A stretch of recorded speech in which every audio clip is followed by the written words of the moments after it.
Magandang araw sa inyo lahat mga master. So tayo po ngayon ay papunta sa Barangay Amas. So mayroon po tayong good news. So bago ang lahat, ako nga pala si Master NJ Green. So ang ating pong good news ay particular na sa munisipyo ng Brooks Point at Batarasa.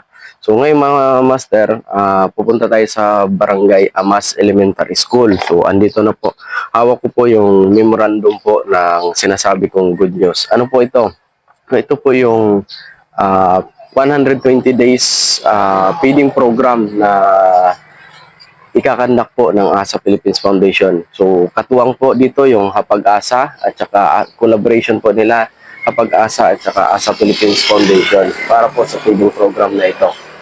So, kailangan natin ng orientation para sa teacher at saka sa mga parents at saka sa mismong mga beneficiary na po natin. So, ang ating pong beneficiary is 190 peraso po sila. So, yun po yung ating susuportahan. So, ito po ay programa po ng ASA. Isa po sa mga programa ng ASA. So, hindi lamang po ito dito sa bayan po ng Brooks Point at Batarasa dahil buong Pilipinas po kinakandak po ito. Pero hindi po lahat ng barangay or munisipyo is nabibigyan ng pagkakataon. So, selected lang po to para lang po to doon sa mga barangay or munisipyo na marami talagang mga malnourished. So, sila yung pinakaunang kailangan nating bibigyan ng tulong, kaya sila yung tutulungan po natin. Para naman doon sa mga nambabas at saka na hindi naniniwala, shoutout sa iyo master. So sana kung wala naman tayong ambag, so wag natin pong i-bash kasi mga tao lang din po ang nagtatrabaho sa foundation. So nasasaktan din yan sila.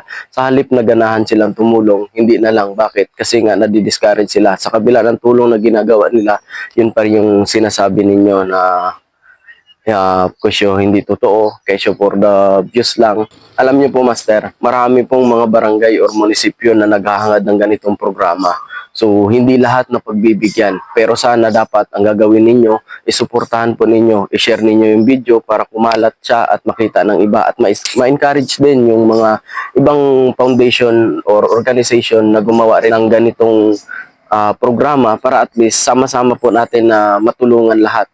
So, wag po nating iasa lahat sa gobyerno. Yun lang po mga master. Maraming salamat. Abangan nyo po yung aking update about po sa feeding program na ito. Maraming salamat.